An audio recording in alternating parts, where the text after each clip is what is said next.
Hey everyone, so my name is Nelly, and we are currently going over the five love language. We already talked about the in love feeling, our love tanks, and words of affirmation.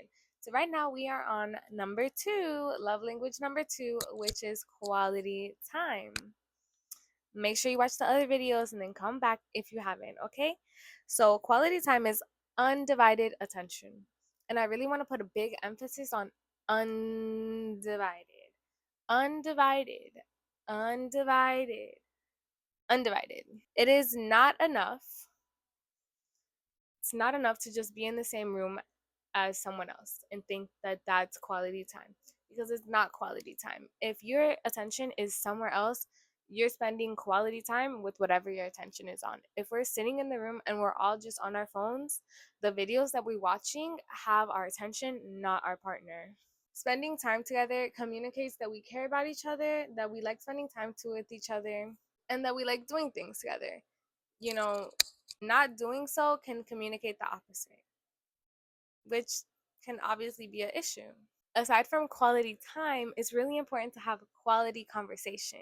A lot of people, when they think of quality time, they really mean quality conversation. Like they want to sit and talk to you. They want to get to know everything about you, about how you're feeling, about how that situation made you feel, about like everything, like just quality conversation, like real raw conversations. And a lot of times in the beginning of relationships, people have those quality conversations, and that's what makes the other person feel like, wow, I feel like I've known you my entire life, because the conversations are real.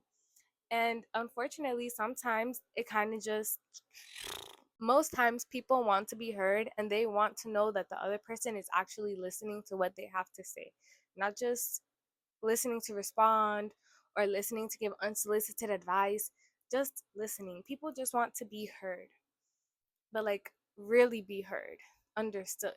Something you can do is observe how their body language is, and you can kind of get some hints. Like, you can tell if something really bothers them by how like their body is, so you have to pay attention to those signs. And when you see it, ask for clarification. If something like is confusing you and you don't really get like what they're trying to say, don't be like, oh, okay, yeah. Be like, well, what do you mean by that? And by asking that question, not only will you get clarification and better understand them, but they'll feel like, okay, wow, they're actually listening to what I have to say and that they care. And that's the main thing here when we are considering like spending quality time together and having those real quality conversations. A lot of times, there was a lot of examples in the book where couples would be like, you don't talk to me, we don't talk, and the husband would be like, what do you mean we don't talk? Like, we live together, we talk all the time. And it's because there was a lack of quality conversations. It would be small talk and just like meaningless conversations, when the wife really really really wanted some quality conversations. And in those situations, her love language was quality time, where the husband's love language was something else. So once they figured out, like, okay, well, my wife wants quality time and my husband wants acts of service. Like, there was this one example where the husband did a lot of things around the house. He did the garden and the yard work and stuff because he knew that his wife had a bad back. So he thought that he was expressing his love to her by doing acts of service, but she just wanted to have a conversation. And he was like, if you would have told me 10 years ago that all I needed to do was talk to her for 15 minutes instead of doing all of this work, it's like, and their marriage like did a lot better after that. And but it's about like acknowledging and realizing what love language your partner speaks, or the person that you're trying to build a relationship with speaks, so that you can speak their language and in return they'll speak your language. But it's just as important that you know theirs, just as important that you know your love language before you go and try to figure out someone else's, because then you're just pouring out all of this love. But a lot of times, the love language that you pour out is typically your love language, because that's how you give love. So that's how you want to receive love for the most part. Does that make sense? Okay, cool. So by the time that we're adults, we kind of are emotionally, I don't want to say unstable, but we shut down other people's emotions and we are like, you know? So we learn to deny our feelings. So a lot of times we are no longer in touch with our true feelings, And we're like, oh well, that's because of that, or but we don't really take the time to like see what's going on within ourselves. So it's really hard to do that with someone else when you can't do that for yourself. So very important, be in touch with yourself, have those hard conversations with yourself, and just be honest. Like, be honest.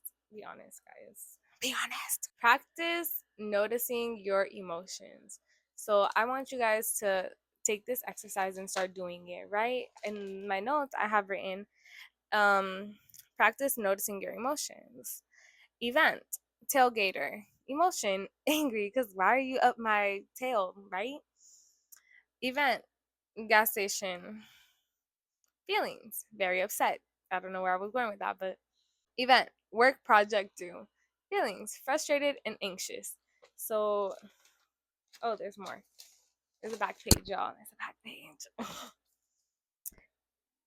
In each of life's events, we have emotions, thoughts, desires, and eventually actions. This is called self revelation and self awareness. And that is something that's really, really important, self revelations. Because if other people can call us out on things, but it's not, nothing is going to change until we have that self revelation and then that self awareness and kind of act on it ourselves. Because someone can be telling me, oh, you're this, you're this, you're this, you're this, and they might be right. But if I don't want to see it, I'm never going to see it. It's really important to do a lot of self reflecting so that, you're able to like be real with yourself. We might be influenced by our personalities, but we are not controlled by them. If you're controlled by your personality, that's a demon. Is it really me talking if I don't mention demons and spirituality?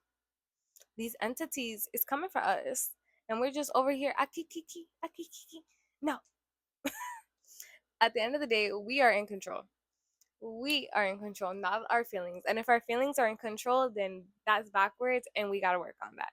So, quality activities can be liked by one or both parties. It's really the heart posture behind it. If you're doing something that you don't like to do, but your partner loves it, your heart posture is, I want them to feel love.